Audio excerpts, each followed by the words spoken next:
Olá, então, em primeiro lugar, meus cumprimentos a todos que participam desse curso de atualização de magistrados e assessores promovido pela Escola Superior da Magistratura do Rio Grande do Sul sobre as repercussões da pandemia de coronavírus sobre as relações obrigacionais, notadamente sobre os contratos e a responsabilidade civil.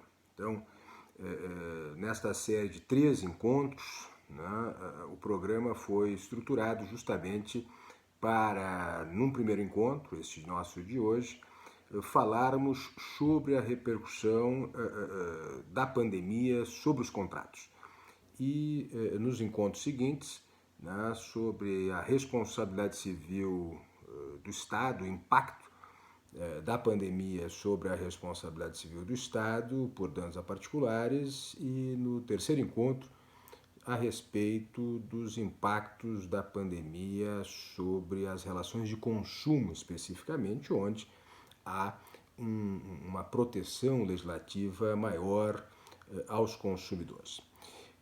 No nosso encontro de hoje, na verdade, examinar a própria qualificação jurídica da pandemia em termos obrigacionais.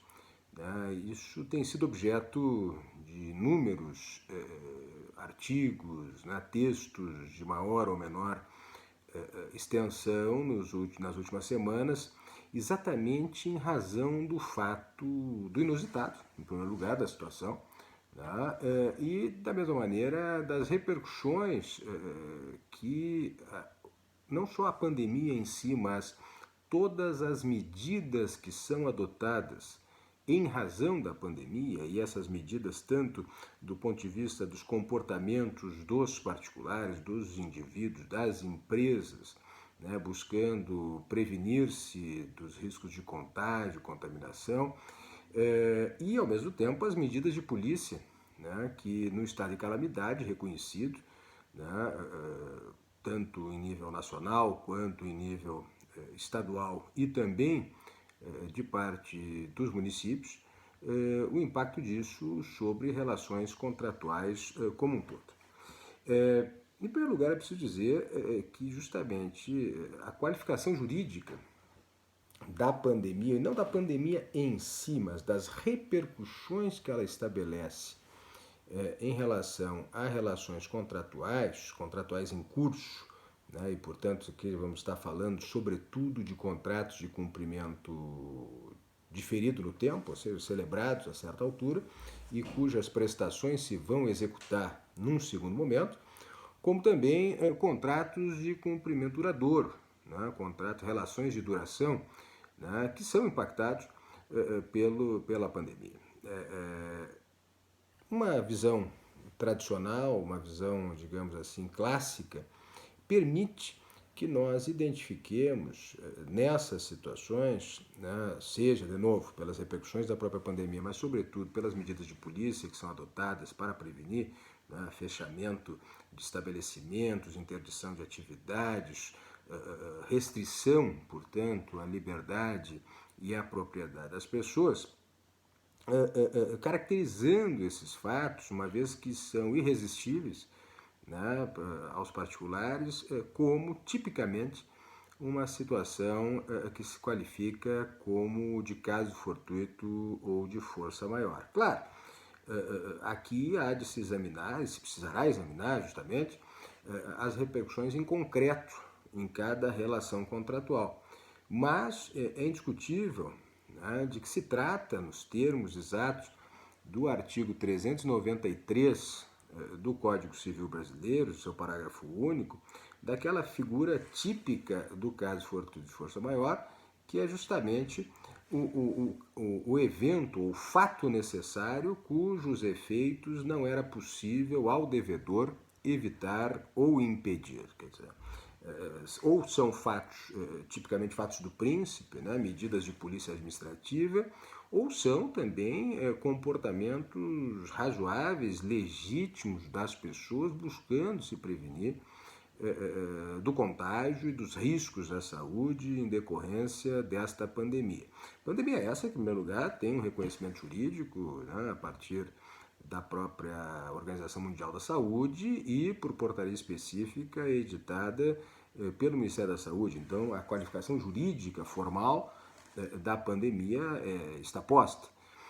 Por outro lado, quando nós falamos de fatos inevitáveis, né, o que é impossível ao devedor evitar ou impedir, né, nós vamos justamente nos defrontar com aquelas hipóteses que o Código Civil vai sustentar como sendo hipótese, em primeiro lugar, de afastamento da responsabilidade do devedor pelo inadimplemento. Claro, aqui não se deixa de exigir a demonstração em concreto, né? Portanto, claro, dentro das provas possíveis, mas de uma inferência lógica entre as circunstâncias, os fatos, né, vinculados às repercussões do reconhecimento da pandemia e das medidas de polícia e a impossibilidade de cumprimento. Quer dizer, há aqui a necessidade de uma demonstração em concreto. Mas qual é o efeito, fundamentalmente, deste reconhecimento como caso fortuito ou de força maior? Aqui vale até fazer uma referência à origem histórica, à construção histórica desse conceito, né? Todos nós, ao estudarmos direito às obrigações ou responsabilidade civil, nos defrontamos sempre com esse conceito de caso fortuito ou de força maior, como sendo ou tratado de uma forma única, como a legislação faz, e muitos autores fazem, ou por vezes tentando qualificá-los ou classificá-los de forma distinta, né? Ou caso fortuito sendo fatos atribuíveis ao humano e força maior à natureza, ou vice-versa. Os nossos trabalhos doutrinários inclinam-se num sentido ou no outro. Mas a origem, na verdade, dessa distinção não tem exatamente a ver com isso. A origem dessa distinção tem a ver lá nos textos romanos, né, que lembram todos foram reconhecidos e foram encontrados aos trechos, né? Portanto, partes destes textos havia referência tanto ao fortuitus quanto a vis maior como causas justamente de afastamento da responsabilidade do devedor em determinados contratos, sobretudo contratos que envolviam custódia, lá no direito romano, dever de custódia, dever de cuidado, e um dever de cuidado que não pôde ser cumprido em razão justamente de uma força irresistível, de um fato irresistível para o indivíduo, né? Para o devedor.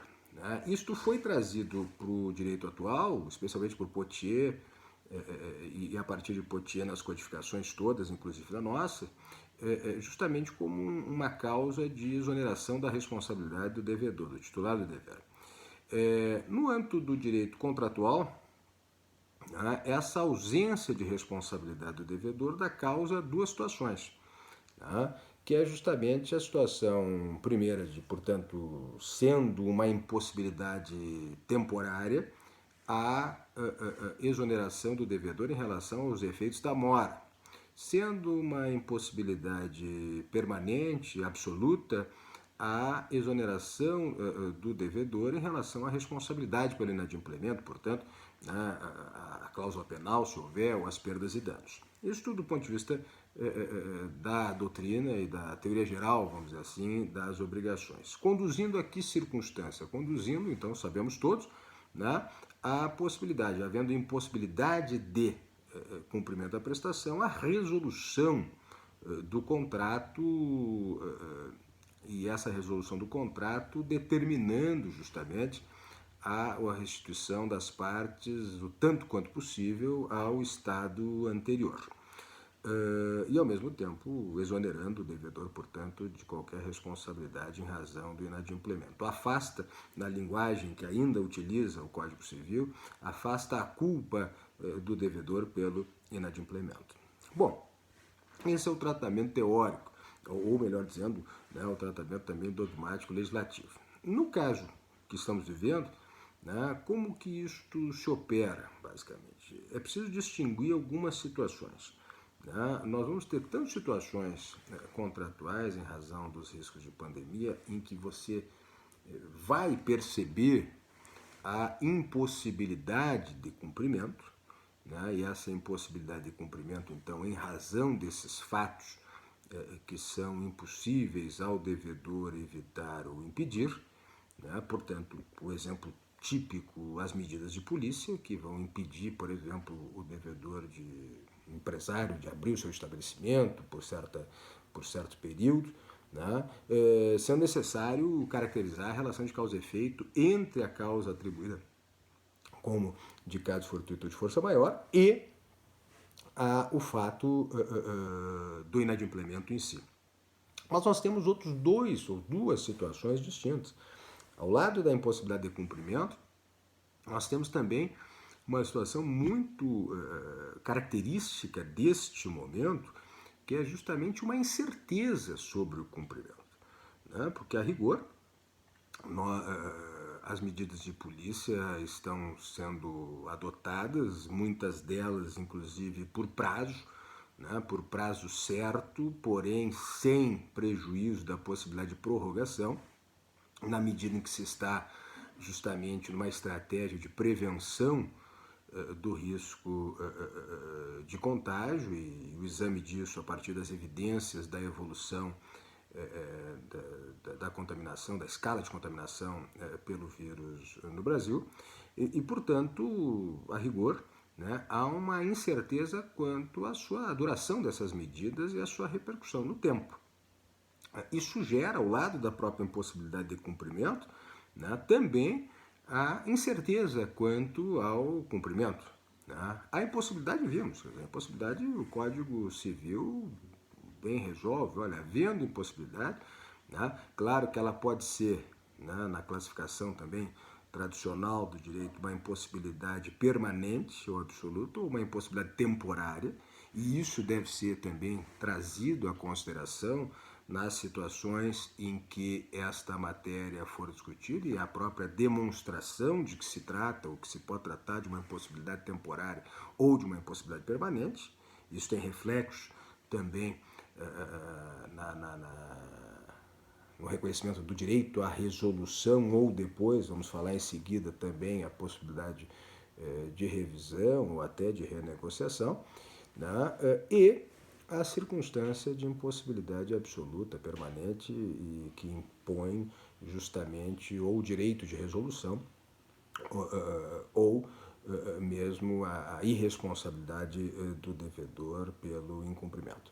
Mas nas hipóteses, então, voltando, de incerteza, né, sobre o cumprimento, na verdade são duas circunstâncias. A incerteza sobre o cumprimento, ou seja, uma prestação cuja a exigência ou a exigibilidade se ponha numa data, por exemplo, no mês de abril, no mês de maio deste ano, né? E meses desses que rigorosamente não se sabe, o devedor não tem como saber e tampouco o credor tem como saber se vai haver a possibilidade de seu cumprimento lá, ou seja, se permanecerão vigorando as medidas de polícia. E a própria incerteza quanto à utilidade dessa prestação. Por quê? Porque, a rigor, né, especialmente em contratos que não sejam contratos em que a prestação ou o interesse útil do devedor, do credor, melhor dizendo, o interesse útil do credor se prenda àquela exclusiva prestação, mas que se articule com outras prestações. Vamos dar um exemplo mínimo, né? A organização de um evento, vamos dizer assim, que permite a articulação de uma série de contratos, e não apenas um, né? Um evento em que haja uma série de fornecedores de serviços, prestadores de serviços, e que, na verdade, um dos contratos relaciona-se diretamente com os demais. Né? Aqui, tipicamente, não apenas há o risco de inadimplemento de uma prestação, ou até a incerteza sobre o cumprimento de uma prestação, mas a incerteza sobre a própria utilidade da prestação. Né? E esse é um ponto que também deve ser considerado para efeito de identificação da responsabilidade do devedor e das pretensões que possa ter tanto o devedor quanto o credor em relação a essas obrigações. E uma terceira situação que se põe, que é justamente a situação que nós denominamos de expectativa de cumprimento. Aqui, na verdade, são situações específicas, não há aqui termos genéricos, mas situações específicas em que o conteúdo da prestação pode conduzir, né, a uma determinada expectativa de cumprimento. Os exemplos que nós temos utilizado até se vinculam mais às relações de consumo, mas não apenas. Né? Nos contratos de seguro, por exemplo, sejam eles de consumo ou não, haja a própria exclusão por cláusula contratual, isso é uma cláusula no direito brasileiro, diga-se de passagem, não necessariamente em outros sistemas jurídicos, no direito brasileiro em certos seguros. Né? A pandemia, pandemias e epidemias são consideradas, ou são tipicamente indicadas, referidas nas apólices como causas de exclusão de cobertura de riscos ou de riscos excluídos, para usar a expressão própria dessas apólices, em determinados seguros, seguro de vida, seguro viagem e por aí adiante. Em outros sistemas não necessariamente isso ocorre, mas o direito brasileiro é assim e é, digamos, uma prática bastante disseminada nas diversas apólices de seguro.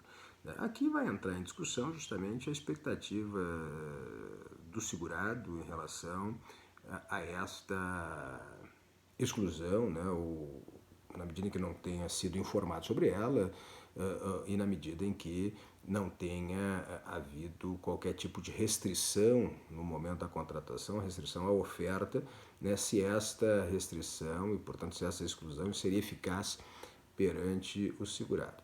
A razão de ser dessa cláusula, apenas para não deixar de dizer, né, ela tem duas razões. Uma razão imediata, que é justamente não afetar, né, ou não prejudicar aquela que é uma das características do contrato de seguro, que é a dispersão do risco, e imediatamente, evidentemente, garantir a própria solvência do segurador.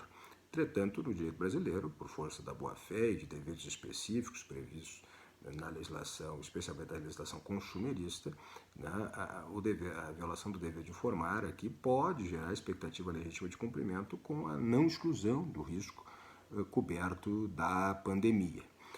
E um segundo ponto, também de certo modo vinculado na expectativa de cumprimento em relação aos contratos, também vinculados ao contrato de consumo, diz respeito aos planos de saúde, né, onde toda a prestação de serviço de assistência à saúde vinculada à doença específica, né, do coronavírus, sejam eventualmente complicações decorrentes desta doença e toda a cobertura acessória, exames especialmente, né, a princípio, até pela própria estrutura e lógica que a legislação brasileira indicou ao contrato de plano de assistência à saúde, com um plano de referência vinculado a uma causa contratual específica, que é o interesse na preservação à saúde, né, também qualquer hipótese de exclusão parece não dever ser admitida, né, por força justamente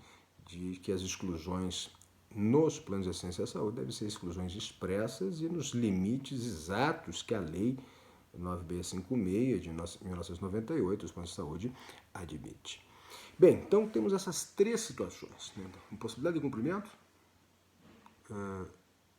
risco, incerteza sobre o cumprimento ou incerteza sobre a utilidade da prestação e a expectativa legítima de cumprimento. Como dissemos, né, a impossibilidade de cumprimento são duas as soluções que o Código dá, né, seja no artigo, a partir da noção e a qualificação aqui, por mais que se possa querer discutir, me parece bastante tranquilo que aqui nós temos sim uma hipótese de caso fortuito de força maior, claro, né, dizer isto, insisto, não significa dizer que está livre o descumprimento de todo e qualquer contrato, é evidente, né? Mas, por quê? Porque, na verdade, o que se vai exigir é justamente a demonstração das repercussões, do impacto da pandemia sobre a impossibilidade, quer dizer, a relação de causa e efeito se retira da conduta do devedor e se põe justamente,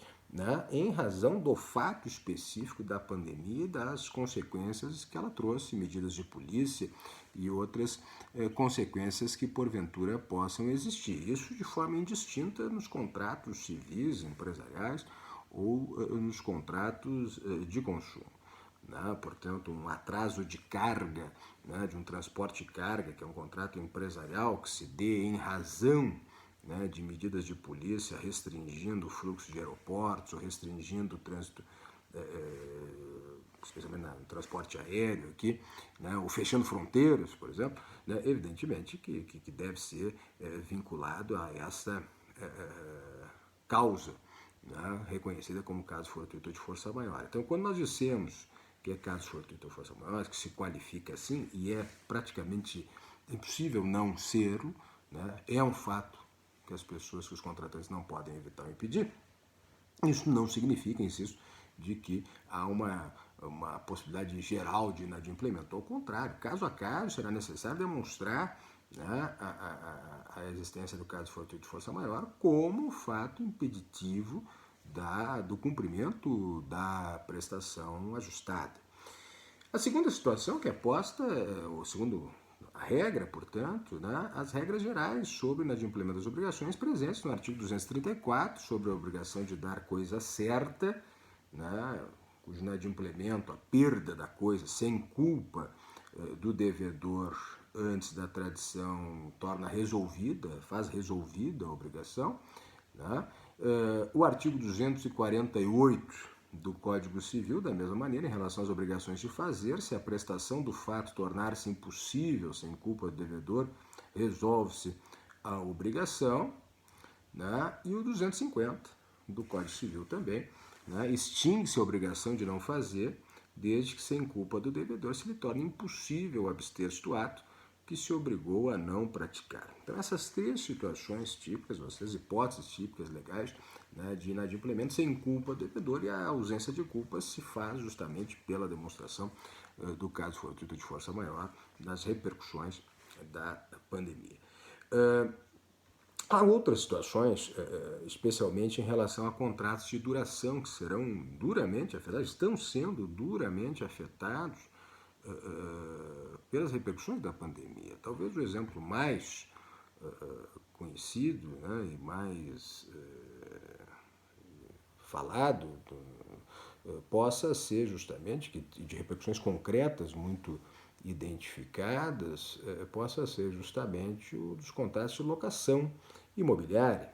Né? Locação imobiliária, especialmente locação imobiliária para fins comerciais e muito especialmente nas locações para fins comerciais de imóveis ou de espaços em shopping center, né, que tenha o seu funcionamento impedido, que a própria estrutura desse tipo de contrato de locação, estrutura de remuneração, é uma estrutura peculiar, né, porque muitas vezes envolve o pagamento do aluguel em parcela, em valor fixo, em parcela em valor variável, conforme percentuais de faturamento, percentuais ajustados entre as partes. Tá? O fato de haver uma medida de polícia impedindo, né, a abertura dos shopping centers, e, portanto, impedindo o funcionamento da loja, e, portanto, impedindo a finalidade típica do contrato, que é a fruição do bem, né, pode gerar, e deverá gerar, seguramente, pretensões diversas em relação à própria revisão da prestação, ou mesmo, né, apontando a dificuldade de cumprimento. Aqui cabe dizer, vale dizer, né, pode caber, né, a incidência, ainda que com uma certa, um certo esforço doutrinário, esforço interpretativo, melhor dizendo, né, do artigo 235 do Código Civil, porque a locação, conceitualmente, é uma obrigação de dar coisa, né, dar no sentido de entregar e transmitir posse sobre a coisa. Muito que bem, né, nessa situação, o artigo 235 do Código Civil diz: deteriorada a coisa, não sendo o devedor culpado, pode o credor resolver a obrigação ou aceitar a coisa abatido de seu preço o valor que perdeu. Aqui, naturalmente, esse artigo, que tem origem romana, não se pensou necessariamente para a locação imobiliária, mas eventualmente é possível, né, que a ideia de deterioração especialmente do valor da coisa, e o valor da coisa é o valor tanto de troca, tipicamente nos contratos em que haja a transmissão do domínio, compra e venda, doação, etc., como o valor de uso da coisa, né, a utilidade para o credor. Né?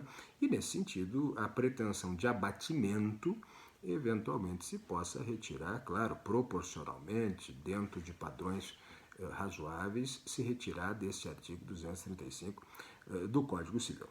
Bom, então, esta hipótese da impossibilidade, a hipótese de incerteza, o próprio Código Civil vai prever, né, e o Código Civil de 2002 vai prever uma pretensão do credor em relação à incerteza de cumprimento, que é aquela conhecida como exceção de inseguridade, né, ou exceção de insegurança, que está prevista no artigo 477 do Código Civil Brasileiro. Claro que os termos do artigo 477 do Código Civil Brasileiro, de novo, não se aplicam literalmente a situações de incerteza por força maior ou por causas fortuitas.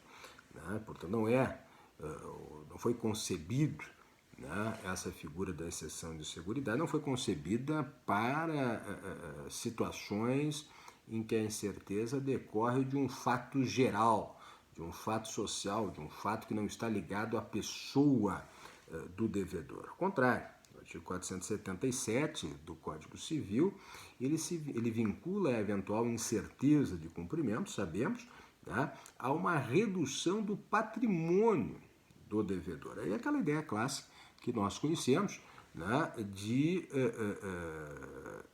garantia geral das obrigações pelo patrimônio do devedor. Né? Então, estabelece o 477 que, se depois de concluído o contrato sobrevier a uma das partes contratantes diminuição em seu patrimônio, capaz de comprometer ou tornar duvidosa a prestação pela qual se obrigou, pode a outra recusar-se à prestação que lhe incumbe, até que aquela satisfaça a que lhe compete, ou dê garantia bastante de satisfazê-la. Aqui, portanto, a causa típica da exceção de inseguridade no Código Civil é a redução de patrimônio do devedor, que torne incerta ao credor o cumprimento da prestação no futuro. As duas pretensões que se reconhecem aqui ao devedor, então, será a pretensão ou de exigir o cumprimento desde logo, o cumprimento imediato, ou a garantia desse cumprimento. E aqui, quando se fala em garantia, tipicamente o legislador imaginava, ou pensou certamente, em garantia econômica, garantia patrimonial também. Né? Mas numa interpretação larga que é possível fazer dessa disposição, né, essa garantia não necessariamente seja uma garantia patrimonial, pode ser uma garantia vinculando terceiros ao cumprimento, por exemplo, e não ao cumprimento de uma obrigação financeira, mas de um cumprimento mesmo de uma obrigação de dar, de fazer, normalmente, nestas situações.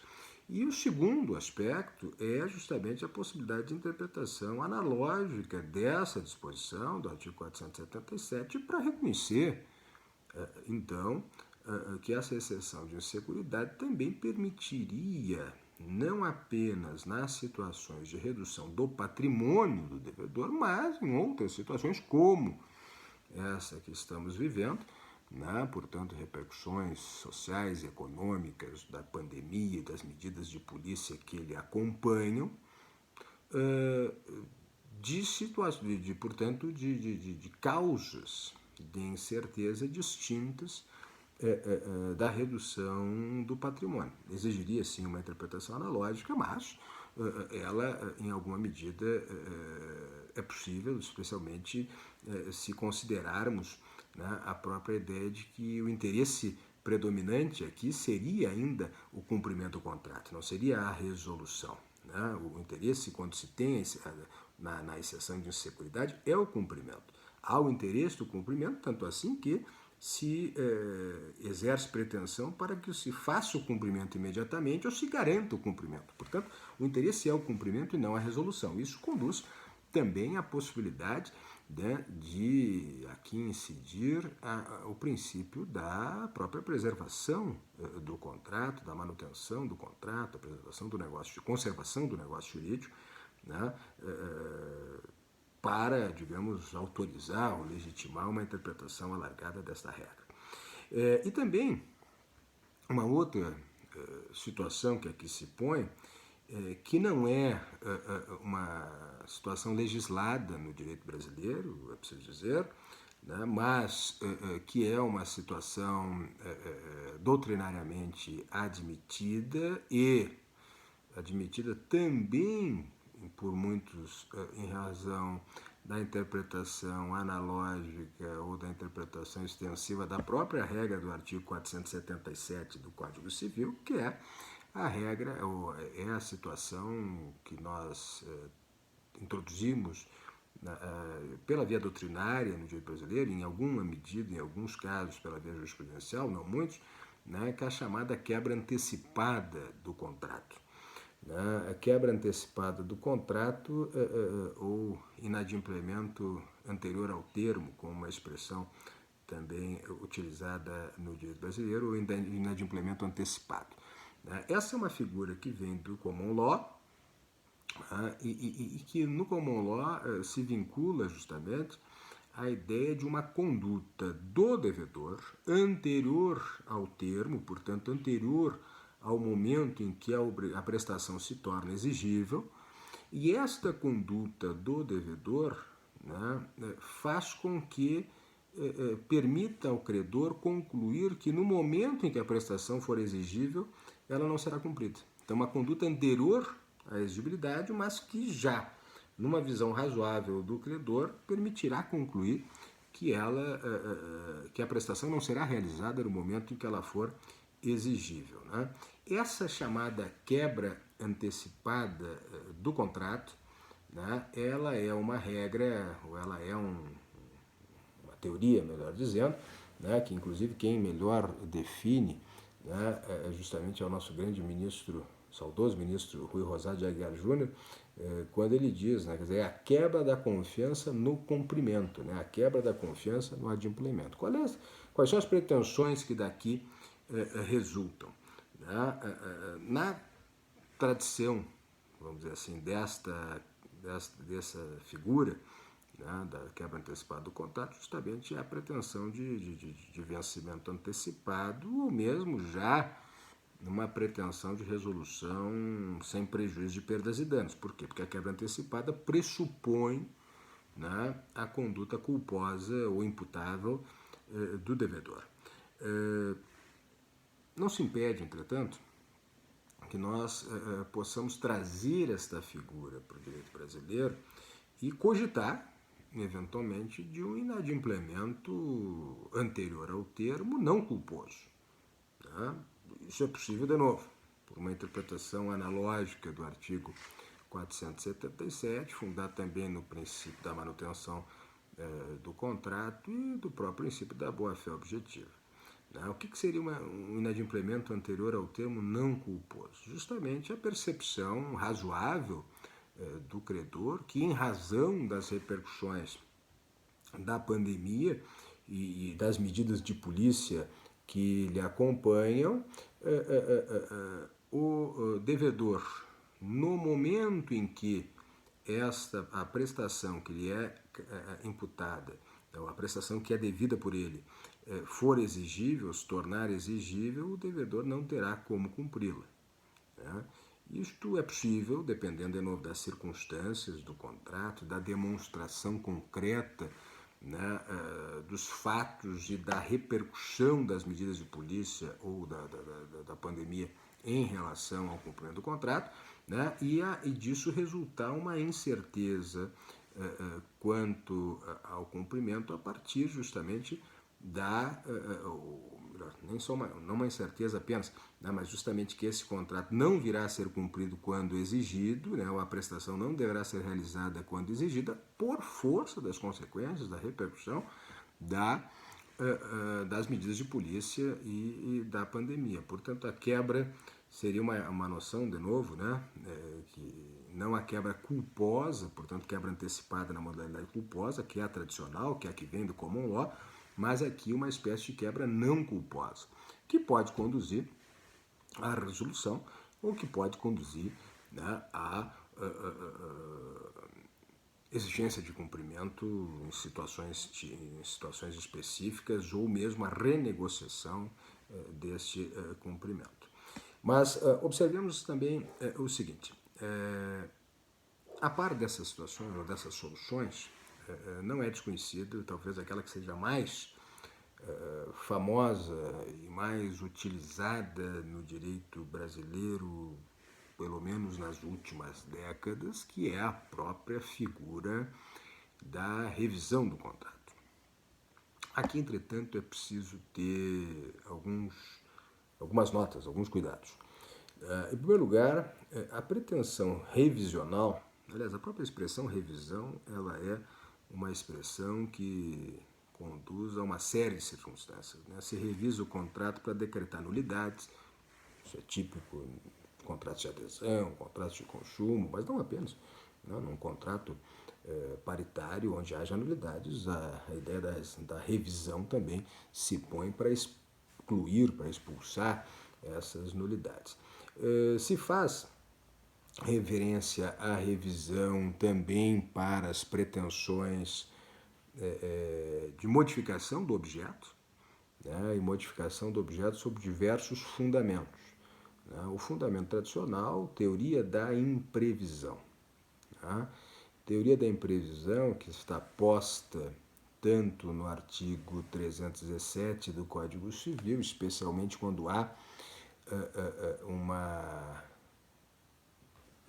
diferença expressiva, né, entre as prestações, a noção de onerosidade excessiva de uma prestação, de dissociação, né, entre as prestações, quebrando o sinalágma do contrato, quebrando o equilíbrio razoável que se pretende dos interesses das partes no contrato,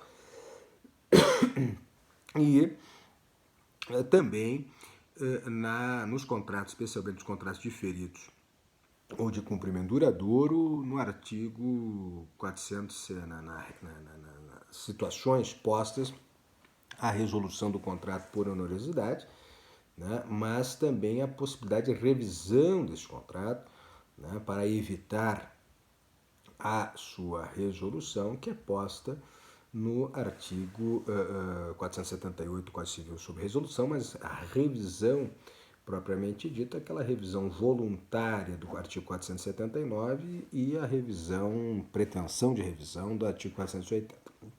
Essas duas regras, especialmente, me parece estão muito vinculadas também àquelas situações que se vão apresentar a partir das repercussões da pandemia. Porque se nós vamos observar, a pretensão de resolução do artigo 478, ela tem por fundamento justamente a ocorrência de fatos extraordinários que tornam excessivamente onerosa, com extrema vantagem, por outra parte, uma prestação. Quer dizer, há um descumprimento do equilíbrio, não é só uma impossibilidade.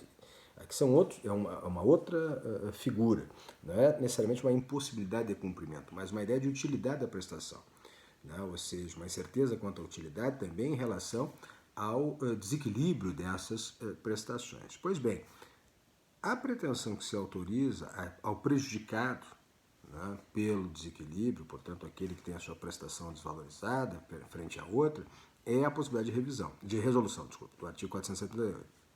O que vai ocorrer? Nos artigos seguintes, 479 e 480, se estabelece, né, a possibilidade de revisão para evitar a resolução. No 479, se diz a resolução poderá ser evitada oferecendo-se o réu a modificar equitativamente as condições do contrato. E no 480, né? Se no contrato as obrigações couberem a apenas uma das partes, poderá ela pleitear que a sua prestação seja reduzida ou alterado o modo de executá-la a fim de evitar a onerosidade excessiva. Portanto, nessas duas situações, o 479 e 480, o que nós temos é uma faculdade de revisão, né? A possibilidade de revisão por iniciativa daquele que pretende impedir a resolução, evitar a resolução e, portanto, manter o contrato. Também vai aqui haver essa possibilidade que se conecta diretamente. Claro que esta regra da resolução por onerosidade excessiva é, sabemos todos, uma regra de resolução judicial e, portanto, a revisão também é judicial, mas nada impede, né, de que a partir dela se reconheça também a possibilidade de renegociação do contrato frente às consequências que estão postas pela calamidade do coronavírus, da pandemia e, notadamente, das medidas de polícia que lhe seguiram, né? Claro, alguns poderão eventualmente defender a existência de um direito de renegociação. Até possível retirar da boa-fé um direito de renegociação, um dever de renegociar.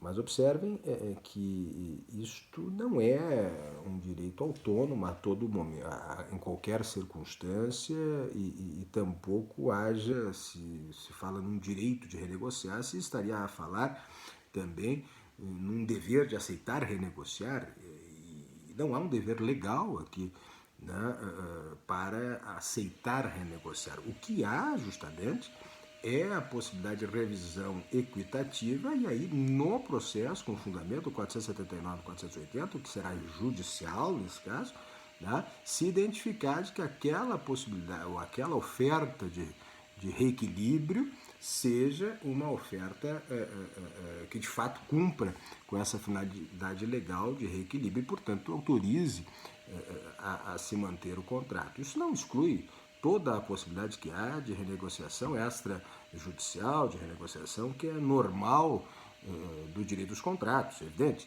né? Mas isso não se põe, vamos dizer assim, como eu disse, no plano judicial. Isso se põe dentro daquilo que são os usos negociais. Juridicamente, um dever de renegociar, um direito à renegociação, me parece, não resultam desses artigos, embora sejam razoáveis, devam ser estimulados, inclusive, frente às consequências de escala, né, que nós temos aqui dos riscos de descumprimento contratual. Uma outra regra relevante e que também deverá ser bastante utilizada nesta matéria, tanto no que diz respeito à impossibilidade de cumprimento, quanto em todas as hipóteses de revisão, né, diz respeito justamente à interpretação do contrato. Né? Por quê? Porque aqui, a rigor, nós teremos também instrumentos um instrumento muito útil ao julgador, ao intérprete, no tocante à manutenção do contrato novo e, eventualmente, à repactuação das prestações, né? Especialmente no artigo 113 do Código Civil, no texto novo que lhe foi atribuído pela Lei 13.874 de 2019, denominada ou cognominada Lei da Liberdade Econômica, né? Esta Lei da Liberdade Econômica, ela atingiu muito precisamente alguns artigos do Código Civil, dentre os quais o artigo relativo à interpretação dos contratos. A regra, que era a regra tradicional do artigo 113 caput, né, de que os negócios jurídicos devem ser interpretados de acordo, conforme a boa-fé e os usos do lugar de sua celebração, mereceu, a partir desta lei 13.874 de 2019, uma série de critérios que foram acrescentados, né, em parágrafo e inciso de parágrafo. Né? Vale especialmente mencionar, para efeito de exame dessas disposições, o parágrafo 1º do artigo 113, que vai definir alguns critérios de interpretação do negócio jurídico que nos interessa, especialmente, né, o inciso 5º, que poderá ter uma utilidade expressiva nas questões envolvendo os contratos agora com a crise chamada crise provocada pela pandemia e as medidas de polícia correspondentes. Estabelece o inciso 5º do parágrafo 1º do artigo 113 do Código Civil.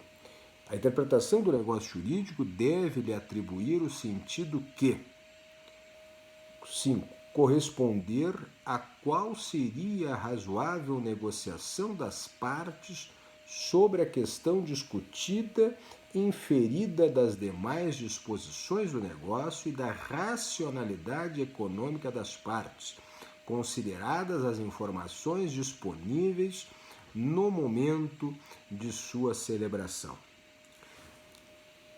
O texto é assim, uma técnica legislativa pouco recomendável. Mas, ao fim e ao cabo, o que ele está dizendo? Ele está dizendo o seguinte, é a regra que alguns autores vêm chamando da vontade presumida. Né? Ou seja, eu presumo que os autores, que os contratantes queriam dizer ao tempo em que disseram. Isso remonta a uma larga tradição da teoria contratual, que inclusive tem lá também na discussão da própria base do negócio jurídico, se nós vamos ver, a tradição é longa aqui, né? Desde a teoria de Windscheid, no século XIX, a teoria da pressuposição, né, que dizia justamente que as pessoas, para contratarem, os contratantes, antes de contratarem, pressupunham condições objetivas, né, pressupunham condições que faziam com que aquele contrato fosse ou não útil a eles.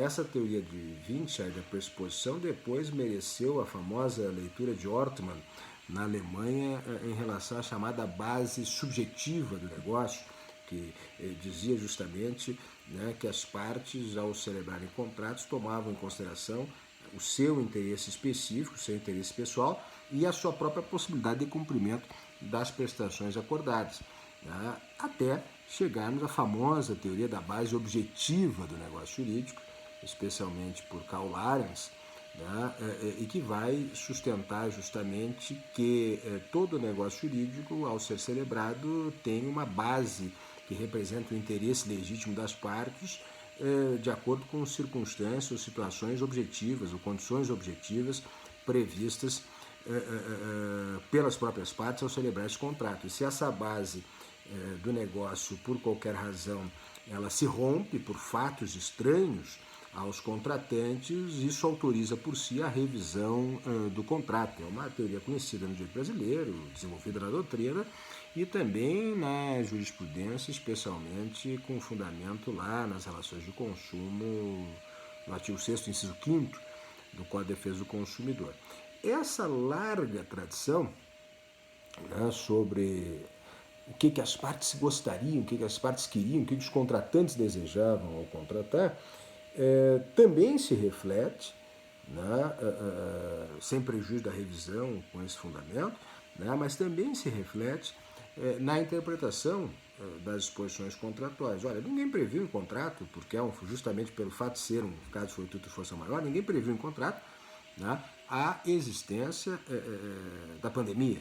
Pode até ter previsto, e o próprio Código autoriza, né, que em razão de caso fortuito de força maior, formas, seja de renegociação do contrato, seja portanto, de repactuação, seja de interpretação, determinados contratos empresariais, isso é razoavelmente comum. Tá?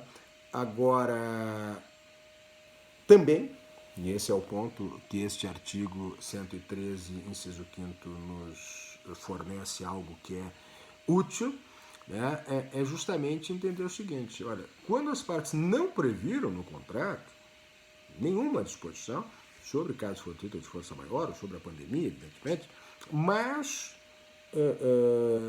ainda assim se permitirá ao intérprete, por intermédio do 113, parágrafo 1º, inciso 5º, buscar investigar o que as partes teriam decidido e o modo como eles teriam contratado se, eventualmente, ao tempo da contratação, com as informações disponíveis no momento da celebração,